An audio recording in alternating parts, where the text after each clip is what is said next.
Hello నమస్తే. నేను journalist Srinivas. ఈరోజు తెలంగాణ వార్తాపత్రికలో వచ్చిన వార్తలు, ఆ వార్తల వెనుకున్న వాస్తవాల్ని విశ్లేషించే ప్రయత్నం చేద్దాం. ముందుగా నిన్న అసెంబ్లీలో తెలంగాణ డిప్యూటీ సీఎం బట్టి విక్రమార్క గారు రైతు భరోసా గురించి మాట్లాడారు. మాది ఎలక్షన్ భరోసా కాదు, కేవలం రైతు భరోసా మాత్రమే అని చెప్పి. ఈ రైతు భరోసా పైన రాజకీయ నాయకులు, రైతులు మాట్లాడుకుంటున్నారు. అసలు ఇదేం భరోసా అని. నిజంగానే రైతుల కోసం పెట్టిన రైతు భరోసానా? రాజకీయ పార్టీలు రాజకీయాల కోసం పెట్టుకున్న రాజకీయ భరోసానా అని ఒక చర్చ జరుగుతుంది. దానిపైన నిన్న మాది ఎలక్షన్ భరోసా కాదు అన్నాడు. కరెక్టే. మరి ఎలక్షన్ భరోసా కాదు, రాజకీయ భరోసా కాదు, రైతు భరోసానైతే అది ఎప్పుడెయ్యాలా? నాట్లేసే టైంలో ఎయ్యాల. కోతలు కోసే టైంలో ఇయ్యొద్దు రైతు భరోసా.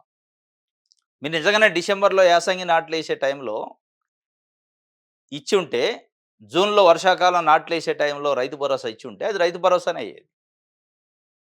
మీ రాజకీయ భరోసా అయిందిది. ఎలక్షన్ భరోసా అయింది. అది బీఆర్ఎస్ పార్టీకైనా, ఇటు కాంగ్రెస్ పార్టీకైనా. ఎవరు తక్కువ గాదు. బీఆర్ఎస్ పార్టీ ఫస్ట్ టర్ము 2014 నుంచి 18 వరకు పరిపాలన చేసినప్పుడు ఎప్పుడు పెట్టింది రైతు బంధు? ఎలక్షన్‌కి పోయే ముందు పెట్టింది. దేనికోసం పెట్టింది? రైతుల కోసం పెట్టినట్టు గాదు. ఇచ్చింది రైతుల కోసం అంతో ఇంతో రైతులకు ఉపయోగపడొచ్చు వాస్తవమే. ఇగ ఎంత అవునన్నా, కాదన్నా రైతు బంధు అనే ఒక ప్రోగ్రాము పేరు చెప్తే కేసీఆర్ గుర్తొస్తాడు. కేసీఆర్ దానికి ఆద్యుడు. దాంట్లో డౌట్ లేదు. కానీ పెట్టింది దేనికోసం? నిజంగా రైతులను ఉద్ధరించడానికా? దాంతోనే మొత్తం రైతుల జీవితాలు మారతాయా? ఈ రైతాంగానికి ఉన్న అనేక సమస్యలు మాయమైతాయా అంటే కావు. కానీ పెట్టారు. మంచిదే. కొంత రైతులకు ఉపయోగపడుతుంది. ఇక దాంట్లో అనేక విమర్శలు, వందల వేల ఎకరాలున్నోళ్ళకి, ఫామ్ హౌజులోళ్ళకి వస్తున్నాయనే విమర్శలున్నాయి. ఆ విమర్శల పైన కాంగ్రెస్ పార్టీ ఎన్నికల ఆహ్, ప్ర ఏది ప్రచారంలో మేమొస్తే అటువంటోళ్ళకి తొలగిస్తాం అన్నారు. వాళ్ళు తొలగించింది లేదు, మన లేదు. మూడో సంవత్సరం నడుస్తుంది. అది నడుతుంది. కానీ వీళ్ళున్నా, వాళ్ళున్నా వారేమో కేసీఆర్ సెకండ్ టర్మ్ ఎలక్షన్‌కి పోయే ముందు రైతు బంధు అని పెట్టి, ఆ రైతు బంధుతోని ఎలక్షన్‌లో గెలిచారనేది అందరికి తెలిసిందే. ఆ ఎలక్షన్‌లో ఆ రైతు బంధు పెట్టడం వల్లనే రైతాంగం ఓట్లు ఎక్కువేశారు. దాంతో పాటు కరెంట్ సప్లై, నీళ్ల సప్లై ఈట్లలో కొంత సక్సెస్ అయ్యారు. అదొక భాగం. దాని తర్వాత బీఆర్ఎస్ పార్టీ గూడా దళిత బంధు లాంటి, బీసీ బంధు లాంటి ఈ బంధులన్నీ ఏం బంధులియి? రాజకీయ బంధులియి. ఏదో ప్రజలను ఉద్ధరించడానికి పెట్టిన బంధులు కావయి. భరోసాలు గాని బంధులు. మీ రాజకీయ భరోసా కోసం, మీ రాజకీయ ఎలక్షన్ దాని కోసం స్ట్రాటజీ కోసం పెట్టిన బంధులే. దాంట్లో డౌటే లేదు.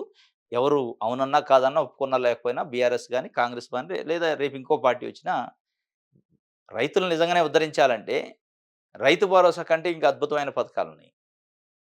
రైతు భరోసా మీరు డబ్బులియ్యొచ్చు ఒక ఎకరానికి 6,000 ఒక దఫలో. దానికంటే వాళ్ళు పండించిన పంటకి గిట్టుబాటు ధర, పండించిన పంటకి మార్కెట్‌లో రైతే ధరని డిసైడ్ చేసే స్థాయిని కల్పిస్తే అది చాలు. నువ్విచ్చే భరోసా దేనికి మేత కావు. మీరిచ్చే ఎకరానికి 12,000 రైతు భరోసా, ఒకసారి వాళ్ళు ఆ ఎరువుల బస్తాలు కొనటానికి సరిపోవు ఎకరానికి. కానీ సరే కొంత ఆసరా ఉంది. దాంట్లో డౌట్ లేదు. దీనికంటే అద్భుతంగా చేయాల్సిందేందంటే రైతే మార్కెట్‌లో వాళ్ళ పండించిన పంటకి వాళ్ళే ధర నిర్ణయించుకునే శక్తిని తీసుకురావాలి. ఈరోజు టూత్ పేస్ట్ తయారు చేసినోడు టూత్ పేస్ట్ ధరని పెడతారు. లేదా అగ్గిపెట్టె తయారు చేసినోడు అగ్గిపెట్టె కంపెనీయే దానిపైన ఎంఆర్‌పీ అని ధరని ముద్రించి పంపిస్తది. ఆఖరికి రైతు పండించిన పంటని ఒక ప్యాకెట్‌లో ప్యాక్ చేసి దానిపైన ఎంఆర్‌పీ ధరేసి ఈరోజు స్టోర్‌లలో అమ్ముతున్నారు. రైతు తీసిన పాలని ప్యాకెట్ చేసి వాళ్ళు ఈరోజు పాల డైరీ కంపెనీలు ఎంఆర్‌పీ ముద్రించి అమ్ముతున్నారు. మరి రైతుకెందుకు లేదు హక్కు? అది ఇవ్వాల. రైతుకి ఆ మార్కెట్‌లో ధరని వీళ్ళే ఎంఆర్‌పీ డిసైడ్ చేసి ఇచ్చే ఆ సత్తానిస్తే మీరు ఏ భరోసా ఇయ్యాల్సిన అదే పెద్ద భరోసా. ఇక మిగతాయన్నీ ఎలక్షన్ భరోసాలే దాంట్లో డౌటే లేదు. అది బట్టి గారు చెప్పినా, కేసీఆర్ చెప్పినా, రేవంత్ రెడ్డి చెప్పినా, ఎవరు చెప్పినా ఇది ఎలక్షన్ భరోసా మాత్రమే, రాజకీయ భరోసా మాత్రమే. మీరు నిజంగా రైతులకి రైతు భరోసా, రైతుకి భరోసా ఇయ్యదలుచుకుంటే ఆ భరోసా మార్కెటింగ్. మార్కెట్‌ని రైతు శాసించాల.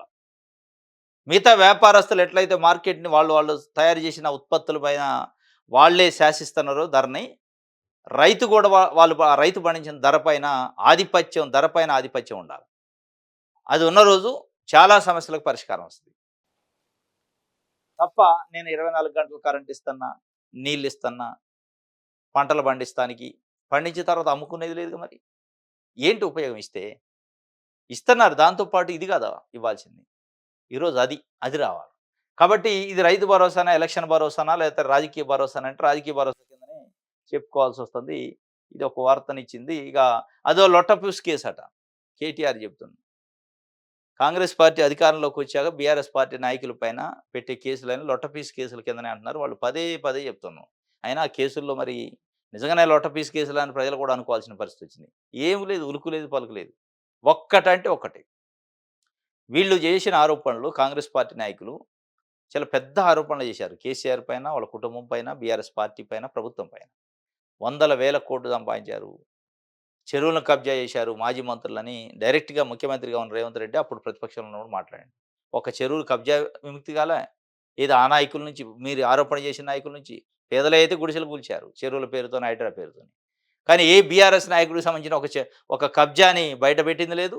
లేదా వాళ్ళు చేసిన అవినీతిలోంచి ఒక 100,00,00,000 రూపాయలు తీసుకొచ్చి రికవరీ చేసి ఖజానాలో ఏసింది లేదు. అందుకే లొట్టపీస్ కేసులయినాయి. ఇదే. మీరు నిజంగానే రాజకీయ పార్టీ నాయకులు ఇంకో రాజకీయ పార్టీ నాయకుడు తప్పు చేస్తే వాళ్ళ నుంచి రికవరీ చేయడానికో జైల్లో పెట్టినా పెట్టకపోయినా పర్లేదు కానీ రికవరీ చేసినా చాలు ఆస్తుల్ని. ఒక్కళ్ళంటే ఒక్కళ్ళు ఒక్క రూపాయి రికవరీ చేయరు. ఇప్పుడు బీఆర్ఎస్ చెప్తుంది కదా! కాంగ్రెస్ పార్టీ నాయకులు అవినీతి చేస్తున్నారని. రేపు మళ్ళా ఒకవేళ బీఆర్ఎస్ అధికారంలోకి వస్తే బీఆర్ఎస్ నాయకులు ఏమన్నా అవినీతిని బయటికి తీస్తారా? తీయరు. వీళ్ళు వాళ్ళు అంతా ఒకటే. ఒకే తానుముక్కలియి. మనం రాజకీయాల కోసం విమర్శించుకుంటాం గానీ ప్రజల కోసం కాదు. రాజకీయాల కోసం ఏదో అవినీతి ఆరోపణలు చేస్తాం, అప్పులు చేసిండంటాం, లేదా అక్కడ 100,00,00,000 అంటాం, ఇక్కడ 100,00,00,000 అంటాం, లేదా అక్కడ కబ్జా, ఇక్కడ కబ్జా అంటాం గానీ, జస్ట్ సీట్ ఎక్కిన దానికనే మనం ఒకటే అనే పద్ధతిలో ఉంది వాళ్ళ కథ. అందుకే లొట్టపీస్ కేసులయినాయి.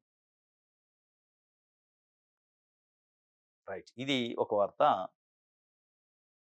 ఆ! 'ఆంధ్రజ్యోతి' చూద్దాం.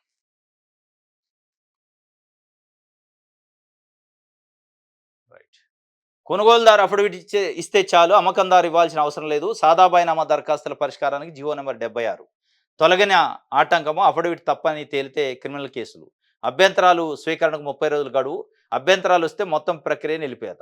9.26 లక్షల దరఖాస్తులకు మోక్షం లభించే అవకాశం. సాదా బైనామా భూముల క్రమబద్ధీకరణ కొత్త మార్గదర్శకాలు చిన్న రైతులకు ప్రభుత్వం ఊరట ఇచ్చింది. ఈ సాదా బైనామా పైన చాలా పెద్ద ఎత్తున రైతుల నుంచి డిమాండ్ ఉంది. ప్రభుత్వం పైన ఒత్తిడి ఉంది. రైతులు దాదాపు 6 సంవత్సరాల నుంచి తిప్పలు పడుతున్నారు. 2020లో కేసీఆర్ ప్రభుత్వం ఉన్నప్పుడు సాదా బైనామా కింద అప్లికేషన్లు తీసుకున్నారు. 9,00,000 పైచిలుకు అప్లికేషన్లు. దానిపైన కోర్టు కేసులు క్లియర్ అయినాయి కాంగ్రెస్ పార్టీ అధికారంలోకి వచ్చిన తర్వాత. ఇంతవరకు దానిపైన ఉలుకు లేదు, పలుకు లేదు కాంగ్రెస్ పార్టీలో కూడా. కాంగ్రెస్ పార్టీ ప్రభుత్వంలో కూడా. దానిపైన పెద్ద ఎత్తున మీడియా, ప్రజా సంఘాలు, రాజకీయ పార్టీలు, రైతులు ఎక్కడ అవకాశం ఉంటే అక్కడ ప్రభుత్వం పైన ఒత్తిడి తేవడానికి ప్రయత్నం చేశారు. ఆ ఒత్తిడి పనిచేసింది. అసెంబ్లీ సమావేశాల్లో చాలామంది నాయకులు మరి ముఖ్యంగా సిపిఐ పార్టీకి సంబంధించిన ఎమ్మెల్యే, ఎమ్మెల్సీ మండలిలో లేదా అసెంబ్లీలో ఇద్దరు కూడా వాళ్ళు మాట్లాడారు గట్టిగా. దాని ఫలితం బయటకొచ్చింది. 76 నంబర్ జీవో ఇచ్చారు. ఆ జీవో అర్థం ఏందంటే గతంలో సాదా బైనామా అప్లికేషన్‌కి వీళ్ళు పెట్టిన కండిషన్ ఏందంటే, మీరు ఎవరి దగ్గర అయితే భూమి కొన్నారో గతంలో ఎప్పుడో 20 సంవత్సరాలు, 15 సంవత్సరాల క్రితం ఆ భూమి అమ్మిన క్రయదారు నుంచి అఫిడవిట్ తీసుకురావాలన్నారు. అది సాధ్యమయ్యే పని కాదు. అది ప్రాక్టికల్ వర్కౌట్ కావట్లేదు. ఇప్పుడు అది తీసేశారు. ఈ 76 జీవో అదే. అఫిడవిట్ అమ్మిన వ్యక్తి నుంచి అవసరం లేదు. కొన్న వ్యక్తి అఫిడవిట్ ఇయ్యాలి. ఇది నాదే, నేను కొనుక్కున్నదే. దీంట్లో ఏదైనా తప్పు జరిగితే చట్టబద్ధంగా నేనే బాధ్యుడిని అని చెప్పి ఒక అఫిడవిట్ ఇయ్యాలట. మంచినే సెల్ఫ్ డిక్లరేషన్ అంటారు దాన్ని. దాని టైప్. అది ఇంకొక మెలక పెట్టారిక్కడ. ఈ మెలక మళ్ళా ఇబ్బందులు కొన్ని విషయాల్లో అభ్యంతరాలొస్తే మొత్తం ప్రక్రియ నిలిపేదట. అభ్యంతరాల స్వీకరణకు 30 రోజులు గడువు. ఎవరు అభ్యంతరం పెడితే? ఎవడంటే వాడు పెడితేనా? లేదా భూమికి రిలేటెడు రైతు పెడితే అభ్యంతరమా? నిజంగానే అభ్యంతరం జెన్యూన్‌గా ఉంటేనే నిలిపివేస్తారా? లేదంటే ఎప్పుడు అమ్ముకుంటాడు? వాళ్ళకి నోటీస్ ఇస్తారు మీరు. అఫిడవిట్ ఇయ్యకపోయినా నోటీస్ ఇస్తారు. లేదంటే అక్కడ ఆఫీసులలో పెడతారు. అభ్యంతరాలుంటే దీనిపైన ఎవరైనా చెప్పండని. వాళ్ళొస్తారు. ఎప్పుడో 20 సంవత్సరాల క్రితం అమ్మిన వ్యక్తి ఉండడు. వాళ్ళ కొడుకులో, కూతుర్లో ఉంటరు. ఇది మా నాయన అమ్మలేదు అంటాడు. అభ్యంతరం పెట్టి పోతాడు. అంటే ఆపుతారా? ఆ జెన్యూనిటీని మీరు విచారణ చేయాలి క్షేత్రస్థాయిలో. మళ్ళీ మేము అభ్యంతరం వస్తే ఆపుతా అంటే అభ్యంతరం ఎవడైనా రెడీ ఏముంది తెల్ల కాగితం మీద రాసి ఒక అభ్యంతరం పడేస్తారు. ఆ అభ్యంతరానికి బేస్ ఏంటి? అమ్మలేదంటానికో లేదా వాళ్ళు చెప్పే అభ్యంతరానికి బేస్ ఏంటి చూడాలి. ఆ బేస్ కూడా ఒకవేళ ఉన్నప్పటికీ దాన్ని ఇంకా ఓవర్‌టేక్ చేయాలంటే క్షేత్రస్థాయిలో విచారణ చేయాల. సేద్యం ఎవరు చేస్తున్నారు అని చెప్పి. సాగులో ఉన్న రైతు ఎవరని మీరు విచారణ చేస్తే తెలిసిపోద్ది. ఇది మొత్తానికైతే సాదా బైనామాలకి ఈ అఫిడవిట్ అడ్డంకి అయితే తొలగిపోయింది. ఇప్పటికైతే ఇక మిగతా చిన్న చిన్న అడ్డంకులున్నా చూసుకొని చేయాలి. ఎందుకంటే ప్రభుత్వం పైన దీంట్లో ఒక్క రూపాయి కూడా ఆర్థిక భారం లేదు. అయినా గాని వాళ్ళకి 2 సంవత్సరాలన్నర పట్టింది దీన్ని పట్టించుకోవడానికి. జీవన్ రెడ్డిని కాంగ్రెస్‌ను విడరని నమ్మకంతో ఉన్నాము. టీపీసీసీ అధ్యక్షుడు మహేష్ కుమార్ గౌడ్ చిన్నచూపు చూశారని పార్టీని విడుతున్నా. ఆయన విడుతున్నా అంటుండు అయిపాయే ఇంగ. విడరని నమ్మకం ఎక్కడిది? విడుతున్నా 25 సారికి ముహూర్తం పెట్టిండు. ఈరోజు రిజైన్ చేస్తుండు. జీవన్ రెడ్డి లాంటి 4 దశాబ్దాల అనుబంధం కాంగ్రెస్ పార్టీతోనే ఆయన రిజైన్ చేసే పరిస్థితి వచ్చింది అంటే ఏంటి కాంగ్రెస్‌లో ఏమి నడుస్తుందనేది పెద్ద ఎత్తున చర్చ. బీఆర్ఎస్‌తో పొత్తు తప్పేంటి? అని చెప్పి బీజేపీ ఎమ్మెల్యే నిన్న రాకేష్ రెడ్డి చిట్ చాట్‌లో చెప్పిండు. మరి చిట్ చాటా బీజేపీ నాయకులు వ్యూహాత్మకంగా లీక్ చేయించారా? బీఆర్ఎస్, బీజేపీ పొత్తుంటది. రాబోయే ఎన్నికల్లోనే ఆల్రెడీ కాంగ్రెస్ పార్టీ ఆరోపణ చేస్తూనే ఉంది. బీఆర్ఎస్, బీజేపీకి ఇప్పటికే లోపాయికార ఒప్పందం ఉంది. పార్లమెంట్ ఎన్నికల్లో ఆ లోపాయికార ఒప్పందం ఫలితంగానే 8 సీట్లు బీజేపీ గెలిచింది.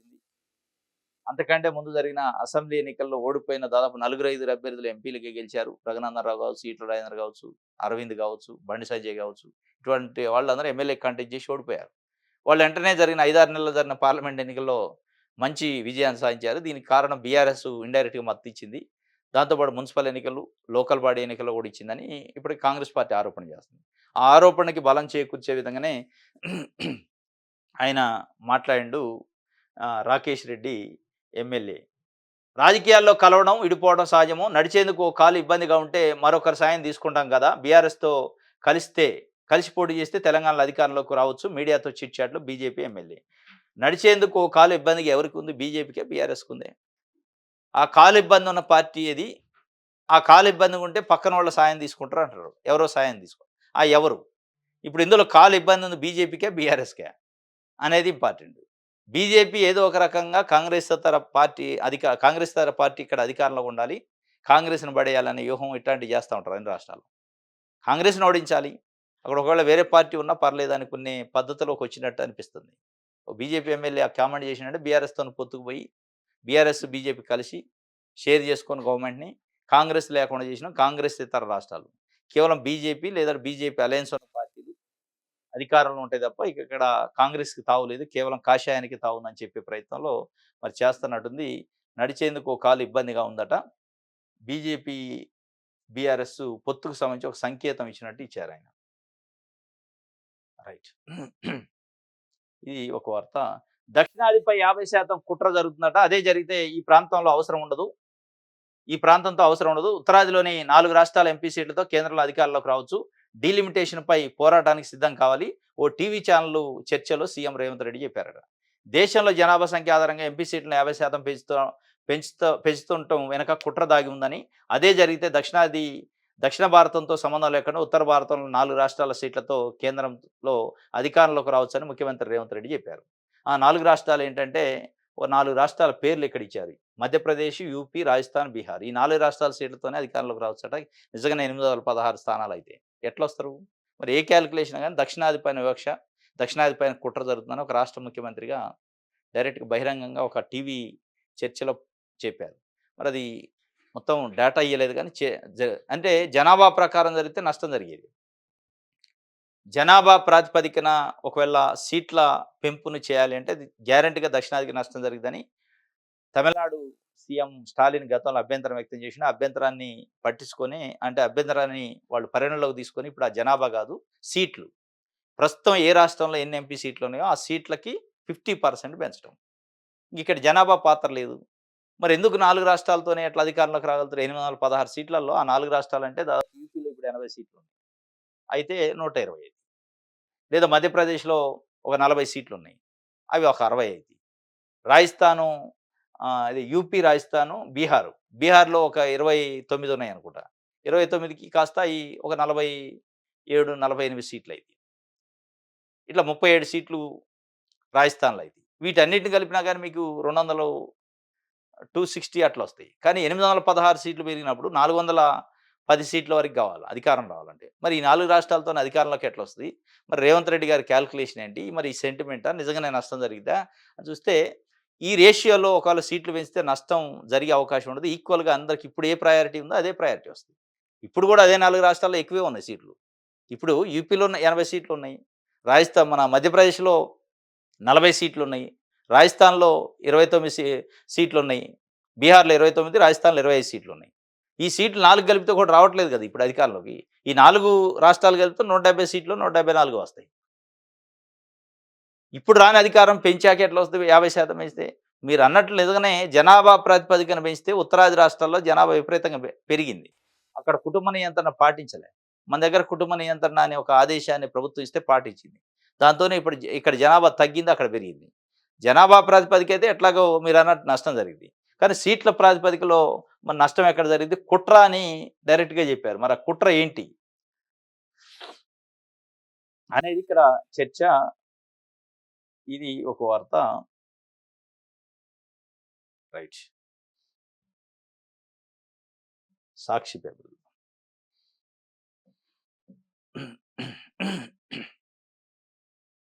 ఆశల పల్లకిలో నియోజకవర్గాల పునర్విభజన దిశగా వడివడిగా అడుగులు. 2011 జనాభా లెక్కల ఆధారంగానే ప్రక్రియ షురువైంది. అసెంబ్లీ స్థానాలు 119 నుంచి 182కు పెరిగే ఛాన్స్. 17 నుంచి 26కు లోక్సభ నియోజకవర్గాలు అని చెప్పి ఒక వార్తని సాక్షి పేపర్. ఆశల పల్లకిలో ఉండట నాయకులు. ఎట్లాగో సీట్లు పెరుగుతున్నాయంటే అదే ఉంటారు.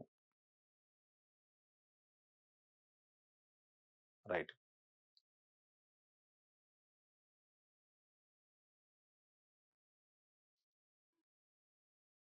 ఆంధ్రప్రభ.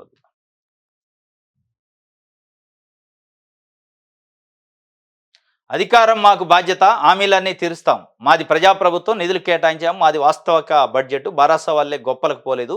అసెంబ్లీలో బడ్జెట్‌పై చర్చకు డిప్యూటీ సీఎం భట్టి సమాధానం చెప్పారు. సింగరేణిని భవిష్యత్ తరాలకు అందిస్తామని మండలిలో భట్టి చెప్పారు. గతం గుర్తులేదా అని చెప్పి భట్టి గారు బీఆర్ఎస్‌ని అడిగినారు. విపక్ష నేతగా గతంలో నాకు కనీసం మైక్ ఇయ్యలేదు. ఈరోజు మైక్ ఇస్తామంటే వాకౌట్ చేస్తాను. మా ప్రభుత్వంలో మైక్ ఇస్తాం మాట్లాడిన వెంటనే వాకౌట్ చేస్తారు. మీరు ప్రభుత్వంలో ఉన్నప్పుడు మేము ప్రతిపక్షంగా ప్రజల గురించి మాట్లాడతాం అంటే మైక్ ఇవ్వకపోతుంది. ఇది ఏం ప్రజాస్వామ్యం, ఇదేం పార్టీ అని చెప్పి ఒక వార్తని ఇచ్చారు. రైట్. క్రైస్తవంలోకి మారితే ఎస్సీ హోదా రద్దు. సుప్రీంకోర్టు సంచలన తీర్పు ఇచ్చింది. హిందువులు, సిక్కులు, బౌద్ధులకు మాత్రం ఎస్సీ హోదా ఉంటుంది. క్రిస్టియన్ మతంలోకి మారితే ఎస్సీ రక్షణ రిజర్వేషన్లు వర్తించవని వెల్లడి. కుల సర్టిఫికేట్ రద్దు కాకపోయినా ఎస్సీ, ఎస్టీ చట్టం వర్తించదు అని చెప్పి ఒక వార్తని ఇచ్చారు. సుప్రీంకోర్టు ఒక సంచలనమైన తీర్పు ఇచ్చింది. అది కూడా మన పక్క రాష్ట్రమే, తెలుగు రాష్ట్రం ఆంధ్రప్రదేశ్‌కి సంబంధించిన కేసు అది. ఒక చర్చి పాస్టరు ఆయన చర్చికి పోయి ప్రేయర్ చేసి వస్తుంటే కొంతమంది వ్యక్తులు నన్ను అడ్డగించి దాడి చేసి కులం పేరుతో దూషించారని కంప్లైంట్ ఇచ్చిండు ఆయన 2021లో.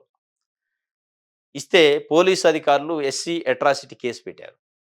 ఆ కేసు పైన వాళ్ళు హైకోర్టులో క్వాష్ పిటిషన్ ఏశారు.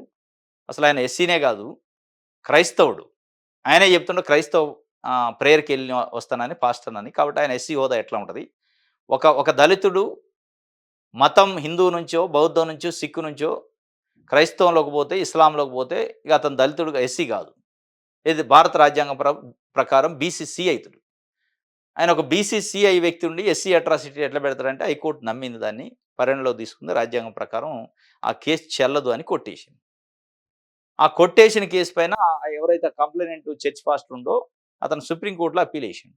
సుప్రీంకోర్టు కూడా నేను అదే చెప్పింది. ఒకసారి క్రైస్తవంలోకి మారితే ఎస్సీ హోదా రద్దు అవుతుంది దళితులకి. కేవలం హిందువులో కానీ, సిక్కులో కానీ, బౌద్ధంలో ఉన్న ఎస్సీలకు మాత్రమే ఎస్సీలు. ఈ 3 మతాల నుంచి వేరే మతంలోకి పరాయి మతం క్రైస్తవ గాని, ఇస్లాం గాని ఏ మతానికి పోయినా వాళ్ళు ఆటోమేటిక్‌గా ఎస్సీలు కాదు బీసీ అయితారని చెప్పి. ఇది ఎందుకు వచ్చింది అసలు? భారత రాజ్యాంగంలో పెట్టారు. 341 ఆర్టికల్ ప్రకారం ఇచ్చే రిజర్వేషన్‌లలో రెసిడెన్షియల్ ఆర్డర్స్‌లో కొన్ని క్లాజెస్ పెట్టారు. ఆ క్లాజెస్‌లో ఈ మతాల్లో ఉన్న ఎస్సీలని ఎస్సీలుగా పరిగణించాలి. హిందూ, సిక్కు, బౌద్ధంలో ఉన్నోళ్ళని. దాని నుంచి వన్స్ క్రైస్తవంలోకో, ఇస్లాంలోకి వెళ్తే వాళ్ళు ఆటోమేటిక్‌గా వాళ్ళ స్టేటస్ ఎస్సీగా ఉండదు. ఎందుకు అంటే వివక్ష ఉండదు. ఎక్కడ ఉండదు? క్రైస్తవంలో, ఇస్లాంలో వివక్ష ఉండదు. కుల వివక్ష అక్కడ ఉండదు కాబట్టి ఇక అవసరం లేదు నీకు. హిందువులోనే కుల వివక్ష ఉంది, బౌద్ధంలో ఉంది, సిక్కులో ఉంది కాబట్టి ఈ మతాల్లో ఉన్న ఎస్సీలని కాస్త అవమానిస్తున్నారు, హేళన చేస్తున్నారు, తక్కువ చేసి చూస్తున్నారు కాబట్టి వాళ్ళకి అట్రాసిటీ వచ్చింది. కానీ నువ్వు ఆటోమేటిక్‌గా క్రైస్తవంలోకి పోతే అక్కడ కుల వివక్ష లేదు, కుల భేదాలు లేవు కాబట్టి ఇక నీకెందుకు అంటారు అనే కోణంలో అప్పుడు ఇచ్చారు. ఇప్పుడు దాన్ని బేస్ చేసుకొని సుప్రీంకోర్టు ఒక తీర్పు ఇచ్చింది. ఈ తీర్పుతోని చాలా అట్రాసిటీ కేసులు స్టక్ ఆన్ అయ్యే అవకాశం ఉంది. చాలా అట్రాసిటీ కేసులలో ఈ తీర్పు రేపు భవిష్యత్తులో రాబోయే ఇప్పుడు ఆల్రెడీ ట్రయల్‌లో ఉన్న కేసులు ఉంటాయి కదా! వాటిలలో చాలా కీలకమైన పరిణామాలు జరిగే అవకాశం ఉంది. కానీ ఇక్కడ ఇప్పుడు ఒక ఒక ఎస్సీ ఉన్నడు. హిందూ మతం నుంచి క్రిస్టియన్ మతంలోకి కన్వర్ట్ అయ్యాడు. కన్వర్ట్ అయినంత మాత్రంలో ఆయన బీసీసీగా ఒక రికార్డులో అయ్యి ఉండొచ్చు. కానీ ఆయన పైన ఒక ఎస్సీ అనే ముద్ర పోదు, ఎస్సీ అనే వివక్ష పోదు కదా! వితిన్ ద క్రైస్తవంలో ఉండకపోవచ్చు కులవివక్ష. ఆయన క్రైస్తవుడయ్యుండి క్రైస్తవులనే ఉండడు కదా! బయట తిరుగుతాడు కదా సొసైటీలో. మిగతా సొసైటీ ఆయన్ని అగౌరవపరచదా? అవమానించదా? ఆయన్ని అట్రాసిటీ చేయదా? అనేది ఇక్కడ పాయింట్. మరి అది ఎందుకు అప్పట్లో భారత రాజ్యాంగంలో పొందుపరచలేదో తెలదు. ఇది వాళ్ళు కోరుకునేది. దళితులు కోరుకునేది ఏంటంటే మేము క్రైస్తవులోకో, ఇస్లాములోకో మారుతాం. అయినంత మాత్రంలో మమ్మల్ని దళితుడు అనరా? మమ్మల్ని ఎస్సీ అనరా? మమ్మల్ని అవమానించరా? ఈళ్ళు అవమానించకపోవచ్చు. మారిన మతం ఇప్పుడున్న మతంలో అవమానించకపోవచ్చు క్రైస్తవ, ఇస్లామోళ్ళు. కానీ హిందువులో, బౌద్ధులో, సిక్కులో లేదా వేరే కులాలోళ్ళు అవమానిస్తారు గదా! హేళన చేస్తారు గదా! దానికేంటి రక్షణ? అనేది వాళ్ళు అడుగుతున్నారు. ఇది ఒక చర్చ అయితే పెద్ద ఎత్తున దేశవ్యాప్తంగా జరుగుతుంది. ఒక సంచలనమైన తీర్పు నిన్న వచ్చింది. మరి ఈ భవిష్యత్తులో ఇది ఈ ఈ పరిణామాలు ఎటుపోతాయో చూడాల. రైట్. ఇది ఆంధ్రప్రభకు సంబంధించి దిశ